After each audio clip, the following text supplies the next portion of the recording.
Informative चॅनेलवर आपले स्वागत आहे। तर चला सुरू करूया आजच्या व्हिडिओला। 6 लेन, 8 लेन आणि आधुनिक रस्त्यांनी अनेक महानगरे जोडली गेली आहेत। यामुळे प्रवासाचे अंतर कमी होत आहे, मात्र तरीही वाहनांच्या वाढत्या संख्येमुळे वाहतूक कोंडीच्या समस्येतून अजून महाराष्ट्रातील नागरिकांची सुटका झालेली नाही। पुण्यामध्ये तर वाहतूक कोंडीची समस्या मोठी आहे। त्यासोबतच मुंबई-पुणे महामार्गावरही अनेक ठिकाणी प्रवाशांना वाहतूक कोंडीचा सामना करावा लागतो। केंद्रीय रस्ते वाहतूक आणि महामार्ग मंत्री नितीन गडकरी यांचा मुलगा आणि सुनेलाही काल वाहतूक कोंडीचा सामना करावा लागला।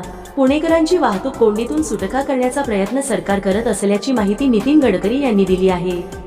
ते एका कार्यक्रमाच्या निमित्ताने पुण्यात आले होते, त्यावेळी त्यांनी नवीन मार्गाबद्दल खुलासा केला। नितीन गडकरींनी मुलगा सुनेसह दगडूशेठ हलवाई गणपतीची आरती देखील केली। केंद्रीय मंत्री नितीन गडकरी म्हणाले की मुंबई पुणे द्रुतगती मार्गाचे जेव्हा आम्ही बांधकाम केले तेव्हा पुढील 50 वर्षांचा विचार आम्ही केला होता, मात्र 30 ते 35 वर्षातच या मार्गावर वाहतूक